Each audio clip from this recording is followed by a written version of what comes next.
Beneath the bruised purple sky of 07, where twin suns bled into the horizon and storms crackled with violet lightning, Lila stood alone in the ruins of an ancient human outpost, her silver hair threaded with faint bioluminescent strands, whipped around her face like living starlight. She was not human, not fully. She was elven, one of the last of her kind from the forgotten colony of Silvara, raised among the stars after her world fell silent. At her feet, curled in a coil of obsidian scales and smoldering warmth, lay Ember. Not a dragon in the old myths, no wings, no fire breath, but something far older. Ember was a voidling, a creature born from collapsed stars and cosmic dust, shaped by instinct and loyalty. To others, he was a weapon. To Lila, he was family. The storm outside roared louder, shaking the crumbling dome above them. Dust rained from the ceiling. Lila tightened the grip on her plasma lance, its hum low and steady. She had come here chasing whispers. Rumors of a human survivor hidden in the dead zone. Someone untouched by the great silence that had swallowed entire civilizations decades ago. Then she saw him. A man, lean and weathered, emerged from the shadows of a collapsed corridor. His clothes were tattered, his eyes sharp with suspicion. He held no weapon, but his stance spoke of years spent surviving the impossible. Lila's breath caught. Humans were extinct, or so the Galactic Council claimed. Yet here one stood, alive, breathing, watching her with wary curiosity. Before she could speak, Ember rose. His scales rippled like liquid night, and a low growl vibrated through the chamber. The man froze. "Don't," Lila said softly, placing a hand on Ember's snout. "He's not a threat." The man's gaze flicked between her and the beast. "You talk to it like it understands you." "He's not an it," she replied. "He's my guardian. My friend." Silence stretched, broken only by the howl of wind outside. Then the man stepped forward. "Name's Dana," he said. "I've been alone here 10 years. Thought I was the last." Lila studied him. Dana, simple, human, stubborn. He carried no tech, no implants, no signs of the gene mods common in off-worlders. Just flesh, bone, and will. "You shouldn't be alive," she said plainly. "Neither should you," he countered, nodding at her glowing hair. "Elves vanished with the silver and collapse. Everyone knows that." "Not everyone," she murmured. Suddenly Ember tensed. His head snapped toward the eastern archway. Lila felt it too. A shift in the air, a cold ripple of energy. Hunters. The Krell. They'd tracked her. Of course they had. Ever since she'd stolen the starseed from their vault on Zenthar Prime. They'd been hunting her across 3 sectors, and now they'd found her. And Dana. "Get behind me," she ordered. Dust swirled as 3 Krell warriors phased through the wall like smoke given form. Tall, armored in black chitin, their faces hidden behind mirrored masks, they moved without sound. One raised a gravity whip, its tip crackling with dark energy. Lila activated her lance. Blue light flared, casting sharp shadows. Ember let out a guttural roar and lunged, his body elongating, jaws snapping with star-forged teeth. He tore through the first Krell before it could react, scattering its form into ash. But the others were faster. One lashed out, catching Ember mid-leap. The voidling screeched as gravity twisted around him, pinning him to the floor. The second Krell turned to Lila, voice distorted and cold. "Surrender the seed, half-breed. Your defiance ends." Lila's fingers tightened. The starseed pulsed in the pouch at her hip, a tiny sphere of condensed life capable of reigniting dead worlds. She'd risked everything for it. And now, with Dana watching, she wouldn't back down. "No," she said. The Krell advanced. Then Dana moved. He grabbed a rusted pipe from the rubble and swung it like a club, striking the Krell's knee joint. The armor cracked. The alien staggered. Lila didn't hesitate. She drove her lance through its chest. It collapsed, dissolving into mist. The last Krell hissed, raising both hands. The air thickened. Lila felt her bones groan under sudden pressure. Ember struggled, eyes blazing. Dana gasped, dropping to one knee. But Lila smiled. She reached into her pouch and pulled out the starseed. Light exploded. Not fire, not heat, but pure creation. The seed flared like a newborn sun, flooding the chamber with golden radiance. The Krell screamed as its form unraveled, unable to withstand the raw energy of Genesis. The storm outside stilled. Even the wind held its breath. When the light faded, only Lila, Dana, and Ember remained. Dana looked up at her, awe in his eyes. What was that?" "Hope," she said simply. Ember patted over and nudged Dana's hand with his snout. The man hesitated, then scratched behind the voidling's ear. Ember purred, a sound like distant galaxies humming. Lila knelt beside him. You've been alone long enough. Dana met her gaze. And you? I have Ember, she said. But maybe I could use a human too. Outside, the violet clouds parted. A single beam of sunlight pierced through, warming the broken ground.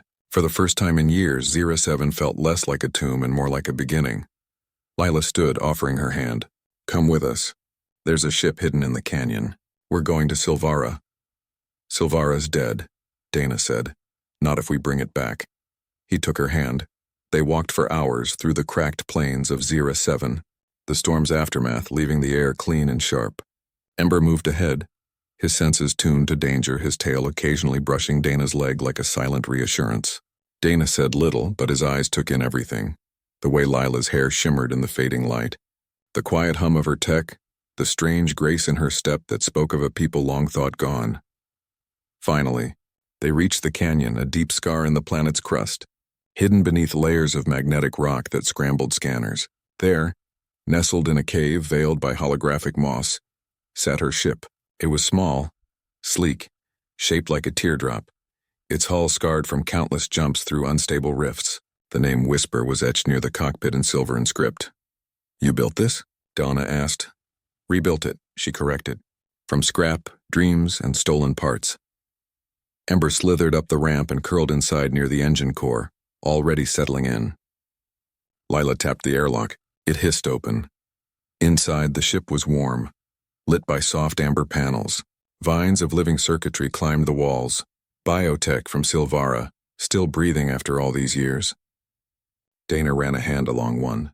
It pulsed gently under his touch. It's alive, he whispered. Everything worth keeping is, Lila said. She showed him the cockpit, the sleeping pod, the small galley stocked with nutrient cakes and dried fruit. Then she handed him a clean tunic. You'll need this. Space is cold, he accepted it without a word. For a moment, they just stood there. Two survivors from dead worlds bound by something neither could name yet. That night, as the ship lifted off, 07 shrank below them into a speck of violet and shadow. Dana watched from the viewport, his reflection ghostly against the stars. Why me? He asked suddenly. Lila leaned against the console. Because you're proof that humanity didn't just vanish. You endured. You remembered. And if one human can survive 10 years alone on a dead rock, maybe others did too. Or maybe I'm just lucky, he said. Luck doesn't last 10 years, she replied. Will does. The ship entered the drift, a quiet stretch of space between systems where time slowed and thoughts grew loud. Lila set the course for the Silveran Rim, a journey that would take weeks. She activated the autopilot and turned to Dana. Get some rest. Tomorrow we start training. Training? You'll need to learn how to fight. The Krell won't stop.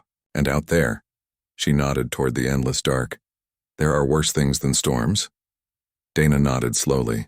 Okay.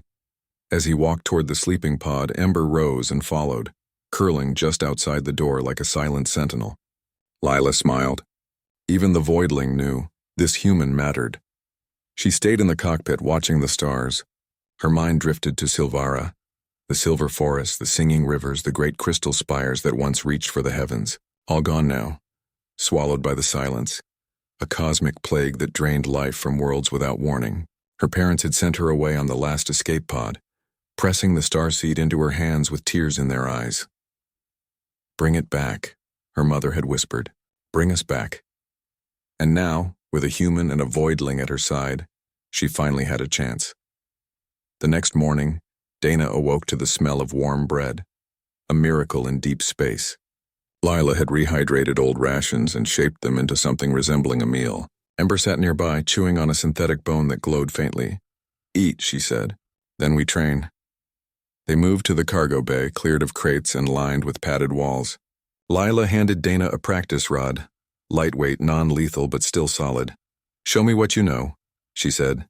Dana swung awkwardly at first, his movements rough from years of survival, not discipline. Lila corrected his stance, adjusted his grip, moved like water around his strikes.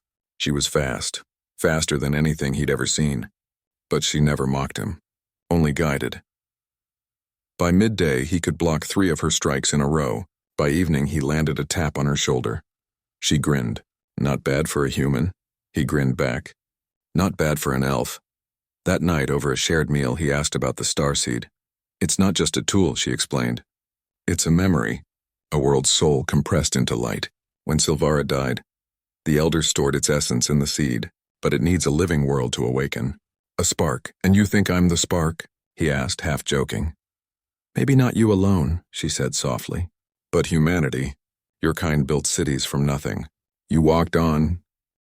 The whisper cut through the void like a needle through black silk, its hull humming with quiet energy. Inside, the air smelled of warm metal, dried herbs, and the faint ozone scent of Ember's scales. Lila sat in the pilot's seat, eyes fixed on the star map flickering above the console. Silvera's coordinates glowed steadily now, just 3 jumps away. But the silence after the Krell attack weighed heavy, like a held breath. Dana stood behind her, arms crossed, watching the stars blur into streaks as the ship rode a gravity lane. He'd barely slept since the battle. Every time he closed his eyes, he saw Vrex's ship, heard that cold voice promising the silence. He didn't know what the silence truly was, only that it scared Lila, and that was enough. You should rest, she said without turning. Can't, he replied. Too much to think about. She finally looked at him. Her silver eyes held galaxies. Then think out loud. He leaned against the console. Why do they want the seed so bad? If it brings life, wouldn't they want that too? Lila's expression darkened. The Krell don't believe in life. They believe in order, control. To them, the silence isn't a plague, it's purification. They think dead worlds are peaceful, clean. That's insane, to us, yes. To them, it's faith, she paused. Vrex used to be a scholar. Before the silence took his homeworld, he studied ancient cultures. Then he lost everything. Now he thinks the only way to stop pain is to erase all life before it can suffer. Dana shook his head. So he's trying to stop the seed from waking Silvera? Worse, she said softly. He wants to use it. Reverse its power. Turn it into a weapon that spreads the silence faster. Ember let out a low rumble from his nest near the engine core, as if in agreement. Dana's stomach twisted. We can't let that happen. We won't, Lila said. But we need help. Help? Out here? She tapped the console. A new signal blinked on the map, a faint repeating pulse from a nearby system. The Iron Veil. It's a hidden station run by outcasts, rebels, and exiles. If anyone knows how to shield the seed signal or upgrade our weapons, it's them. Dana frowned. Sounds risky. Everything is risky now, she said. But staying alone is riskier. 2 days later, they dropped out of drift near a gas giant ringed with jagged ice. Hidden in the planet's magnetic shadow, cloaked by old war-era tech, hung the Iron Veil, a patchwork station built from wrecked ships, asteroid cores, and stubborn hope. The Whisper docked at Bay 7. The airlock hissed open to reveal a corridor lit by flickering bulbs and guarded by a woman with cybernetic eyes and a plasma rifle, slung over her shoulder. Name and purpose, she barked. Lila of Silvara, Lila said. Seeking Mara. The guard's eyes narrowed. Then she nodded. Follow me. They walked through winding halls filled with the sounds of welding, arguing, and distant music. Beings of all kinds moved through the station, some human, some alien, some things Dana couldn't even name. Ember drew stares, but no one challenged them. Word had spread. The elf with the voidling had returned. They found Mara in the heart of the station, inside a workshop cluttered with tools, half-built drones, and glowing data slates. She was human, older, with short gray hair and hands stained with oil. Her eyes lit up when she saw Lila. You're still alive, Mara said, pulling her into a rough hug. Barely, Lila replied with a tired smile. Mara turned to Dana. And this is Dana. Last human from Zyra 7. Mara whistled. Well, I'll be damned. Thought your kind went extinct with the old Earth colonies. Almost, Dana said. Ember nudged Mara's leg. She reached down and scratched his jaw. He purred loudly. All right, enough greetings, Mara said, clapping her hands. You're here for a reason. Spill it, Lila explained about the seed Vrex and the Krell's plan. Mara listened without interrupting, her face growing grimmer with every word. If they turn that seed into a silence bomb, Mara said slowly, it won't just kill worlds. It'll unravel ecosystems across sectors. Life doesn't grow in isolation, it's connected. Kill one thread and the whole web shakes. Exactly, Lila said. We need to mask the seed signal and boost our defenses. Mara nodded. I can help, but it'll cost you. Name it. Not credits, Mara said. I want passage. I've been stuck here too long. If you're going to Silvara, I want to see it reborn. Lila exchanged a glance with Dana. He gave a small nod. You're in, Lila said. For the next 36 hours, the Iron Veil buzzed with activity. Mara and her team worked tirelessly, weaving a signal-dampening cradle around the starseed using salvaged cloaking tech and silverin biofilaments Lila provided. They reinforced the Whisper's hull with neutron weave plating and installed twin ion cannons salvaged from a downed cruiser. Dana helped where he could, hauling parts, running diagnostics, learning the basics of ship systems from Mara's young apprentice, a quiet girl named Tessa who spoke in code and smiled with her eyes. Meanwhile, Lila trained harder than ever. She practiced channeling the seed's energy through her body, learning to shield it without unleashing its full power. Ember stayed close, his presence grounding her when the energy threatened to overwhelm. On the third morning, Mara called them to the main bay. It's ready, she said. The seed is shielded. The Whisper's faster, tougher, and meaner. But listen, Vrex won't come alone next time. He'll bring a fleet. Then we'll be faster, Lila said. Or smarter, Dana added. Mara handed Lila a small device. This is a rift key. It opens a hidden jump lane near Silvara, one the Krell don't know about. But it's unstable. One wrong move and you'll be torn apart. Lila took it. Thank you. Before they left, Tessa gave Dana a wristband. It translates basic alien languages, she whispered. In case you meet someone. Nice, he smiled. Thanks, Tessa. As the Whisper undocked, the station's lights blinked in farewell. A silent salute from the Forgotten. The jump to Silvara was tense. The rift key opened a swirling tunnel of fractured light, space itself groaning as they passed through. Alarms blared twice and Ember coiled tightly around the core to stabilize the ship's biorhythm, but they made it. When they emerged, Silvara hung before them like a ghost. Once a jewel of the outer rim, it was now a gray husk. Its oceans were dust, its forests ash, its cities skeletal ruins under a pale, lifeless sun. The great crystal spires lay shattered, their song long silenced. Dana stared, heart aching. It's gone. Not yet, Lila whispered. She guided the Whisper down through the thin atmosphere, landing in the heart of the old capital, where the world tree once stood. Now only a blackened stump remained, twisted and broken. They stepped onto the soil. It crumbled like old paper under their boots. Ember stayed close, his usual warmth dimmed by the planet's sorrow. Mara set up a scanner. The core is still active, barely. If we plant the seed here at the root, it might take. Lila knelt, placing her palm on the ground. She closed her eyes. I can feel it. A whisper. Like a heartbeat. Dana knelt beside her. What do we do? We give it a reason to wake up, she said. She opened the cradle. The starseed floated out, glowing softly. But as she reached for it, the sky darkened. Engines roared. Krell ships, 5 of them, dropped from orbit, forming a ring around the ruins. At their center, Vrex's command vessel hovered like a vulture. Too late, Lila whispered. Vrex's voice boomed from the sky, amplified across the dead plains. You led me right to it, little elf. Now watch as I finish what the silence began.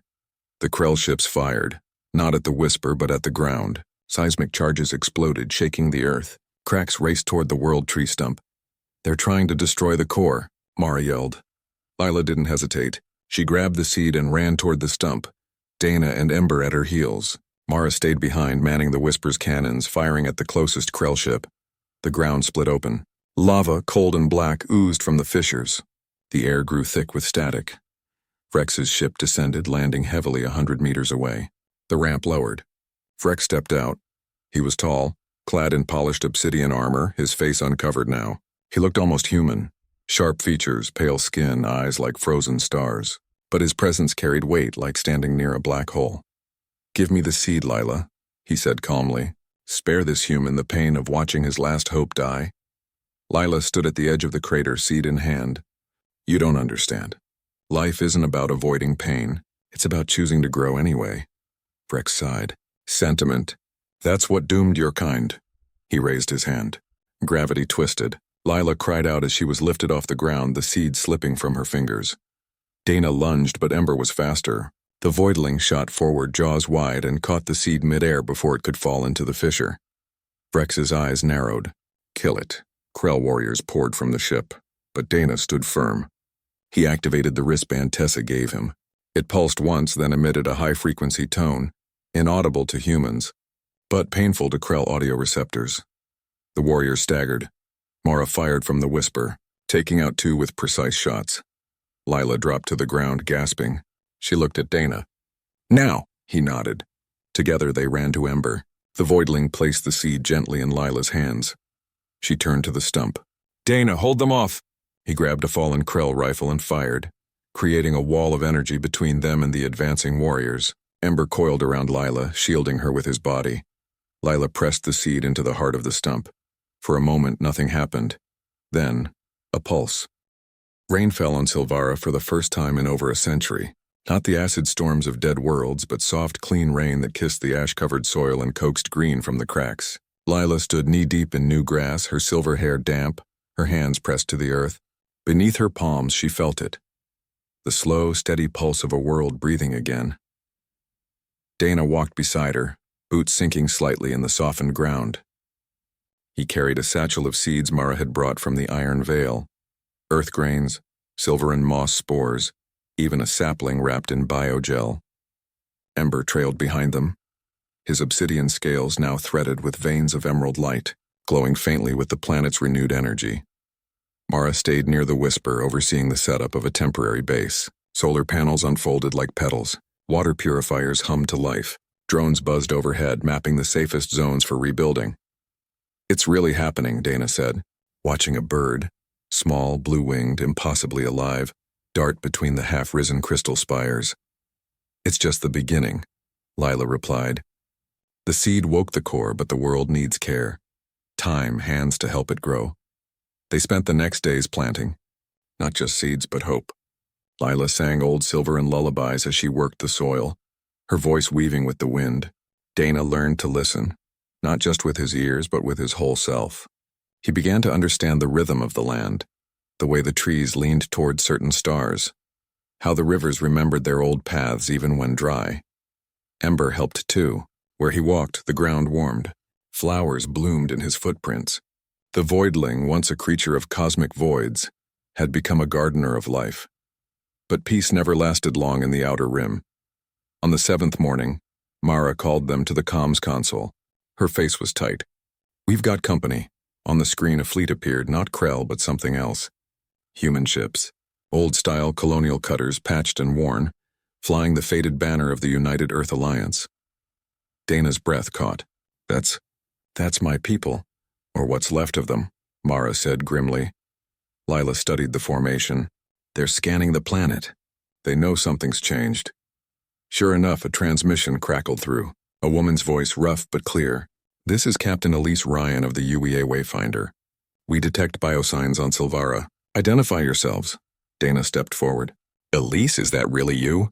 Silence, then Dana? Dana Wells, yeah. It's me, a pause. Then by the stars, we thought you were dead. The Wayfinder landed an hour later in a clearing west of the stump. The ramp lowered, and a woman stepped out, tall, dark-haired with a scar across her left eyebrow and eyes that had seen too many losses. Behind her, a dozen humans in patched uniforms followed, some limping. All watching the reborn world with disbelief, Elise walked straight to Dana and pulled him into a crushing hug. 10 years, she whispered. We searched every dead rock from Persephone to the Veil. Gave up hope after Zyra 7 went dark. I survived, he said. Thanks to her. He gestured to Lila, who stood a few paces back, Ember at her side. Elise's eyes widened. An elf and a voidling? I thought both were myths. Myths don't plant trees, Lila said simply. Elise studied her, then nodded slowly. You brought Silvara back. We started it, Lila corrected. But it needs more than us. That night, around a fire made of dry reeds and old memory wood, stories were shared. Elise explained how the Great Silence had hit Earth colonies hard. Entire outposts went quiet overnight. The alliance fractured. Survivors banded together in nomadic fleets searching for safe havens. We heard rumors, Elise said, stirring the flames, about a light in the Silveran sector. Thought it was a ghost signal. But here you are, and the planet's alive. Dana looked at Lila. They could help. Rebuild with us, Lila hesitated. Humans and elves. We didn't always get along. Before the silence, there was war. Fear. That was then, Elise said firmly. Now we're all that's left. If Silvara can forgive death, maybe we can forgive each other. In the days that followed, the humans joined the work. They built shelters from fallen crystal shards and woven vines. They dug irrigation channels guided by Ember's heat sense. Children, yes, there were children among the survivors, played near the new streams, laughing in a language that hadn't been heard on this world in generations. Lila taught them Silveran songs. Dana taught them how to fix old tech with new hands. Mara trained their engineers in biointegration. Slowly, a community formed. Not human, not elf, but something new. But Vrex still lived. He sat in a root-bound cell deep in the Heartwood Grove, guarded by living vines that tightened if he moved too fast. Lila visited him once a week, bringing water and silence. "Why do you keep me alive?" he asked one evening, his voice hollow. "Because you chose silence out of pain," she said. "But pain can teach. If you let it," he looked away. "I destroyed worlds, and now you can help heal one." He didn't answer. But the next day, when a young human girl dropped her water canteen near his cell, he picked it up and handed it back through the vines. She smiled. He didn't smile back, but his eyes softened. Meanwhile, the starseed rested in the world tree's new core, now a sapling 10 feet tall, its leaves shimmering with starlight. It no longer needed shielding. Silvara protected it now. But peace again was fragile.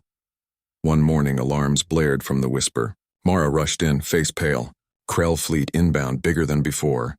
Lila's blood ran cold. Vrex's followers. "They're not stopping," Mara said. "They're coming to burn it all." Panic rippled through the camp. Elise gathered her people. "We fight," she said. "This is our home now." Dana turned to Lila. "What do we do?" She looked at the sapling, at the children playing, at Ember curled around the base of the tree like a living shield. Then she made her choice. "We don't hide. We show them what life can do." She called everyone to the central grove. Humans, elves, though only her. Mara, even Vrex's guards. She stood before them, the starseed's light reflecting in her eyes. "The Krell think life is weak because it feels pain, because it dies," she said. "But life is strong because it keeps growing anyway. Because it shares. Because it protects," she raised her hands. "Today we don't just defend Silvara. We show the galaxy that hope is not dead." As the Krell fleet entered orbit, Silvara answered. The world tree pulsed. Roots surged through the earth, forming natural barricades. Crystal spires realigned, focusing sunlight into blinding beams. Ember rose, his form expanding, his roar shaking the sky. But Lila didn't reach for weapons. Instead, she stepped onto the highest ridge alone and opened her arms. The lead Krell ship hovered above, weapons charged. Then, from the ship, a voice, not Vrex's but another commander, spoke. "Surrender the world, half-breed, or we glass it from orbit." Lila didn't flinch. "Look below you," the commander paused. Sensors scanned the surface. They saw not just one elf, but dozens of humans, children, gardens, rivers flowing again. "The pulse of a living world. You brought them here?" the commander asked, stunned. "They came on their own," Lila said. "Because life finds its way home." Silence stretched. Then, a miracle. The Krell ships powered down their weapons, one by one. Their engines dimmed. From the lead vessel, a message came through. Private. Unencrypted. "My daughter died on a dead world," the commander said, voice trembling. "I joined the Krell to end suffering, but I forgot what living looks like." Lila's eyes filled with tears. "Then stay. See it." The fleet didn't leave that day. They hovered, watching. Waiting. By sunset, one ship broke formation and landed. A Krell warrior stepped out. No armor, no weapon. Just a being, weary and wondering. Lila walked to meet them. Behind her, Dana, Elise, Mara, and Ember stood together. The children peeked from behind trees. The world tree glowed softly in the twilight. The Krell warrior looked at the sapling, then at Lila. Can a world like this forgive those who tried to kill it?" Lila smiled. "Only if they help it grow." And so the first Krell knelt and pressed their palm to the soil. Others followed. In the weeks that came, Silvara became more than a refuge. It became a promise. Humans, elves, Krell, and outcasts from a dozen species worked side by side. They planted forests where cities once stood. They sang songs in languages that had never shared the same sky. They taught each other how to grieve, how to hope, how to live. Dana stood with Lila one evening on the ridge, watching the twin suns set over a green horizon. "You did it," he said. "We did it," she corrected. Ember curled around their feet, purring like a distant star. Far below, laughter rose from the village, human, Krell, and Silveran voices tangled together in joy, and high above the galaxy watched, silent no more. Morning on Silvera came softly now, wrapped in mist and birdsong. The world tree stood taller than ever, its silver leaves catching the light of both suns and scattering it like stardust across the valley. At its base, a small school had been built, walls of woven vine and crystal, roof open to the sky.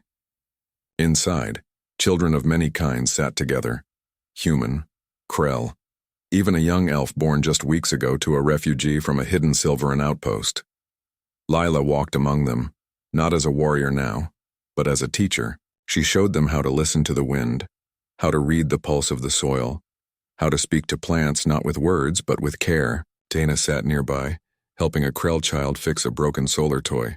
His hands, once rough from survival, now moved with patience. Ember no longer prowled like a guardian.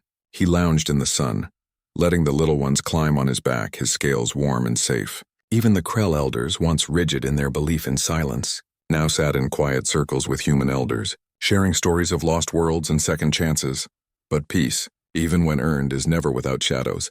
One afternoon, a signal came through the Whisper's long-range comms, faint, broken, repeating. Mara brought it to Lila immediately. "It's from the Outer Veil," Mara said, her voice low. "A distress call. Encrypted in old Silveran code." Lila played the message. A voice, weak but clear, spoke. "This is Outstation Lyra." Silence returns. Not as plague, as weapon. "They are using it. Help us." The room fell still. Dana stepped forward. "The silence is back?" "Not the old silence," Lila said, eyes wide with dread. "Someone is making it, spreading it on purpose." Mara pulled up a star chart. Lyra's on the edge of known space. If the silence is being weaponized there, it could jump sectors in weeks. "Who would do that?" Dana asked. Lila's face darkened. "Someone who didn't believe Vrex was wrong. Someone who still thinks death is peace." She turned to the window. Beyond the green hills, the Krell fleet still orbited, not as invaders but as protectors. Among them flew human cutters and Silveran skiffs, a fragile alliance but real. "We have to go," she said. "You can't go alone," Dana said. "I won't," she replied. "But this isn't a fight for armies. It's a fight for truth. We go fast, quiet, just the whisper." Mara nodded. "I'll prep the ship. Full stealth mode." That night, under a sky thick with stars, Lila, Dana, Ember, and Mara boarded the Whisper once more. The village gathered to see them off.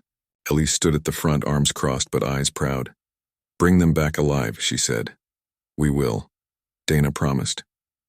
As the ship lifted, Lila looked down at the glowing village, the first true home she'd known since childhood. Then she set her jaw and turned to the stars. The journey to Lyra took 6 days through dead zones and silent nebulae. The closer they got, the colder space felt. Comms went quiet. Sensors flickered. Even Ember grew restless, coiling tightly near the core. When they arrived, Lyra was dying. Once a thriving research hub, it now hung in orbit like a ghost. Its lights were out, its atmosphere thinning, and drifting in the void around it, hundreds of frozen bodies preserved in vacuum, faces locked in silent screams. "They didn't just die," Mara whispered. "They were emptied." Lila scanned the station. Life force, drained, not by disease. "By design," Dana pointed. "Look, ships docked on the far side." Not Krell. Unknown design. They approached silently, the Whisper cloaked in shadow. Docking was risky but necessary. They suited up, simple pressure gear with rebreathers, and stepped onto the station's outer hull. Inside, the air was stale, cold. Walls were covered in strange symbols, sharp, angular, pulsing faintly with dark energy. Ember led the way, his senses tuned to danger. He stopped at a sealed door, growling low. Beyond it, voices. They listened. Phase 3. "Complete," a voice said. "Lyra's core is hollow. The silent seed is ready." "Good," another replied. "Once we launch it into the drift, it will spread to every living world within a year. No more pain, no more war, only peace." Lila's blood ran cold. They had made a seed of their own, a twisted mirror of hers. A silent seed. Dana gripped her arm. We have to destroy it. But before they could move, alarms blared. They'd been spotted. Figures in black armor rounded the corridor. Tall, faceless, moving with eerie grace. Not Krell. Something new. The Void Cult! Run! Lila shouted. They sprinted through the station, dodging energy blasts. Ember tore through 2 cultists with a single swipe. Mara hacked a door panel, sealing a corridor behind them. They reached the central chamber. There, floating above a dark altar, was the silent seed, a sphere of pure black, sucking in light, sound, even time around it. It pulsed like a dying heart, and standing before it was a figure in a long silver robe. When they turned, Lila gasped. It was her, or someone who looked exactly like her. Same silver hair, same eyes, but cold. Empty. Sister, the figure said. You came. I have no sister, Lila said. Don't you remember? The figure smiled sadly. When Silvara fell, the elders didn't just save you. They made 2 seeds. One of life. One of silence. And 2 daughters to carry them. Lila staggered back. Memories flooded her. Fragments she'd buried. A twin, lost in the chaos. Presumed dead. Lyra. Lila whispered. I chose peace. Lyra said. You chose pain. But pain always loses in the end. She raised her hand. The silent seed flared. The air grew thin. Dana gasped, clutching his chest. Mara's suit lights flickered out. Ember roared, but his voice was swallowed by the void. Lila fell to her knees, feeling her own life slipping away. But then she remembered Silvara, the children, the rain, the laughter, and she remembered the truth. You're wrong, she said, forcing herself up. Pain doesn't lose. Love does the winning. She reached into her tunic and pulled out a small vial, filled with soil from Silvara, blessed by the world tree charged with the star seed's light. She threw it at the silent seed. For a moment, nothing happened. Then, green light erupted, the vial shattered, and life surged into the chamber. Vines burst from the floor. Air returned. Ember howled in triumph. Lyra screamed as the silent seed cracked, its darkness unraveling. No, it was perfect. Nothing is perfect, Lila said. But life is worth it anyway. She ran forward and embraced her sister. Lyra froze. Tears fell. Real, human tears. I was so tired, she whispered. Rest now, Lila said. We'll carry you home. The silent seed collapsed into dust. The cultists, their power gone, dropped their weapons and fled into the dark, back on the Whisper. Lyra slept in the medbay, wrapped in warm blankets, her face peaceful for the first time in years. Ember lay beside her, guarding her dreams. Dana stood with Lila at the viewport.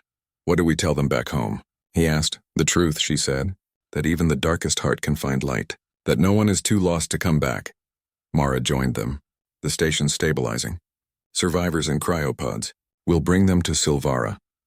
As the Whisper turned toward home, the stars seemed brighter. Weeks later, Silvara welcomed them not with fear, but with open arms. Lyra, weak but healing, stepped onto the soil and wept. The world tree bent a branch toward her, offering a single silver leaf. She took it and pressed it to her chest. In time, she joined Lila in the school, teaching not just survival, but balance, the need for rest, for quiet, for reflection. Not as an end, but as part of life. The alliance grew stronger. More ships came, refugees, seekers, dreamers. Silvara became a beacon, not of power, but of choice, a place where beings could choose to live even after loss. One evening, as the twin suns set, Lila, Dana, Ember, Mara, Elise, and Lyra sat together on the ridge. Below, the village glowed with lanterns. Music floated on the breeze. Human fiddles, Krell drums, silver and flutes, all playing the same song. Dana took Lila's hand. You claimed me that day in the storm, he said softly. But I think I claimed you too, she smiled. Maybe we claimed each other. Ember rested his head in Dana's lap. Mara passed around cups of warm root tea. Lyra watched the stars, no longer afraid of the dark. And far above, the galaxy turned, not in silence but in song. For the first time in centuries, life was not just surviving, it was thriving, and it was only the beginning. Seasons passed on Silvara.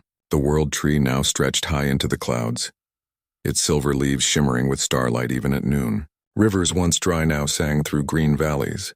Fields bloomed with flowers that glowed at night, tended by hands of many kinds, human, Krell, elf, and others who had found their way to this unlikely home. Leela no longer wore armor. She walked barefoot through the grass, her hair longer now, braided with living vines. She taught the young ones not just how to grow food, but how to listen, to the wind, to the soil, to each other. Dana worked beside her, his rough edges softened by peace, though his eyes still held the sharpness of someone who knew how quickly calm could break. Ember had grown too large to fit inside the whisper, so he made his home in a cave beneath the world tree. Children visited him daily, bringing stories and fruit. He never spoke, but his purr could calm storms. Mara ran the tech hub where old human machines and silver and biocircuits hummed together in harmony. Elise led patrols not to fight but to guide lost ships to safety. And Lyra, once a bringer of silence, now kept the memory grove, where names of the lost were carved into living wood so they would never be forgotten. But even in peace, the universe whispers warnings. One morning, a strange signal pulsed through deep space, not a distress call, not a threat, but a song. Ancient, complex, and achingly familiar. It came from beyond the rim, from a place marked only as the cradle on the oldest star charts. Lyra was the first to recognize it. "It's the first tongue," she said, voice trembling. "The language of the makers. The who?" Dana asked. "The ones who seeded life across the galaxy," Lila explained, eyes wide. "The ones who left the star seeds. And the silent seeds." Mara pulled up the data, the signals repeating every 7 hours. "It's not random. It's an invitation. Or a trap," Elise said, arms crossed. "Maybe both," Lila replied. "But if the makers are real, they might know why the silence was created, why life and death were split into seeds." Dana looked at her. "You want to go?" "I have to," she said. "This isn't just about Silvara anymore. It's about everything." Preparations began at once. The Whisper was refitted for deep drift travel, reinforced hull, extra oxygen recyclers, a new navigation core woven from world tree sap.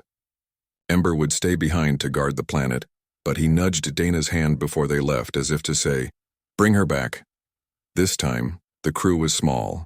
Lila, Dana, Mara, and Lyra. Elise would hold Silvara steady in their absence. As the ship lifted into the violet sky, the whole village gathered below, waving. Children threw petals into the air. The world tree hummed a low, protective note. The journey to the cradle took 23 days through uncharted space. The farther they went, the stranger the stars became. Some blue, some black, some pulsing in rhythms that matched the song. On the 24th day, they found it. Not a planet. Not a station. A ring. Floating in the void. Wider than a solar system. Built from impossible geometry and light that bent backward. It had no surface, no doors. Just a single opening shaped like a keyhole. "That's where the signal's coming from," Mara said. Lila held up the starseed. It glowed brighter than ever, pulling toward the ring like a compass to true north. "It wants us to go in," Lyra whispered. They flew the Whisper through the opening. Inside, time slowed. The ring was hollow, filled with floating islands of crystal, each holding a memory, a forest from a dead world, a city from a forgotten age, a child's laughter caught in amber light. And at the center a being waited, not a person, not a machine, a presence. It had no shape, but took one as they approached. A tall figure made of shifting starlight with eyes like twin galaxies. "Welcome. Seed bearers," it said, voice echoing in their minds, not their ears. Lila stepped forward. "Who are you?" "We are the last of the makers," it replied. "We planted life across the void, hoping it would grow. But we feared it would also suffer. So we made 2 paths, one of growth, one of rest." "You made the silence," Lyra said, not with anger, but sorrow. "We made a choice," the maker said, "but we were wrong. Pain and joy are not enemies. They are threads in the same cloth. When we split them, we broke the pattern." Dawn floated in the air beside them, silent, watching. "Why call us now?" Lila asked. "Because you have done what we could not," the maker said. "You joined the threads. You showed that life can hold both sorrow and song, and still choose to bloom." It reached out. Not with a hand, but with light. The seeds were never meant to be separate. They were meant to be one. From its core, a new object formed, a sphere half gold, half black, swirling together like night and day. "The unity seed," the maker said. Plant it where life and silence once warred. Let it teach the galaxy how to heal. Lila took it. It was warm. Alive. What happens to you now? Dana asked. We fade, the Maker said gently. Our work is done. Yours is just beginning. As they spoke, the ring began to dissolve, its islands returning to memory, its light folding inward. Go, the Maker whispered. And grow. The whisper shot out of the ring just as it vanished into a single point of light. Then nothing. Silence filled the cockpit. Mara broke it first. So, we're carrying the answer to everything in a glowing ball? Lyra smiled faintly. Not the answer. The beginning of one. On the journey home, they talked little. Each carried the weight of what they'd seen. Dana kept glancing at Lila, wondering if she felt the same awe, the same fear. When Silvara finally appeared on the view screen, greener and brighter than ever, tears filled Lila's eyes. They landed at dusk. The village rushed to meet them. Ember was first, knocking Dana over with a joyful nudge. Elise hugged Mara hard. Children swarmed Lyra, asking for stories. Lila walked alone to the world tree. She knelt at its base and placed the unity seed in the soil. Nothing happened at first. Then, roots rose to meet it. Gold and black light spread through the bark, up the trunk into every leaf. The tree sang, a sound like wind, water, and heartbeats all at once. Across the planet, changes began. In the human fields, crops grew faster, sweeter. In the Krell meditation circles, warriors wept openly, releasing old grief. In the memory grove, names of the lost glowed not with sorrow, but with peace. Even the sky changed. Clouds swirled in patterns that told stories of balance. But the true test came weeks later. A ship arrived, not in peace, not in war, but in confusion. It bore the mark of the old Galactic Council, long thought destroyed. Its captain, a stern human named Claire, stepped onto Silvera with suspicion in her eyes. We heard rumors, she said, that this world heals, that it forgives. Lila met her at the ridge. It does, if you let it. Claire looked around at the mixed village, the laughing children, the Krell teaching human kids how to track stars. Her shoulders slumped. My fleet is broken, she admitted. Half my people are sick with a new strain of the silence, not weaponized but natural. We thought we were doomed. Lila didn't hesitate. Bring them here. Over the next month, hundreds came, sick, scared, scarred by war and loss. Silvera welcomed them all. The Unity Seed's energy flowed through the land, not curing them instantly, but giving their bodies and minds the strength to heal themselves. Claire stayed. She helped build a new medical grove where healers of all kinds worked together. She even sat with Lyra one night, sharing stories of worlds she'd failed to save. Maybe you didn't fail, Lyra said. Maybe you just hadn't found the right soil yet. As the seasons turned again, Silvara became more than a home. It became a promise carried on every ship that left its orbit. Refugees returned to dead worlds not to mourn, but to plant seeds. Warriors laid down arms to plant gardens, and in quiet corners of the galaxy, new songs began to rise. One evening, Lila and Dana sat on the ridge watching the twin suns dip below the horizon. Do you ever miss the old days? He asked. When it was just us and Ember running from storms? She leaned her head on his shoulder. I miss the fire, but I love the warmth more. Below, the village glowed. Ember curled around the world tree like a living fence. Children played tag between crystal spires. Lyra sang an old Silveran lullaby, and Claire hummed along, off-key but earnest. Mara and Elise argued good-naturedly over a new irrigation plan. A Krell elder taught a human boy how to carve wood with his mind. Life, in all its messy, beautiful forms, thrived, and high above the stars watched, not as judges, but as witnesses. For the first time in eons, the galaxy was not waiting for an end. It was growing toward a beginning, and Lila, Dana, and all who called Silvara home knew one truth. Deep in their bones, as long as one heart chose to plant a seed, hope would never die.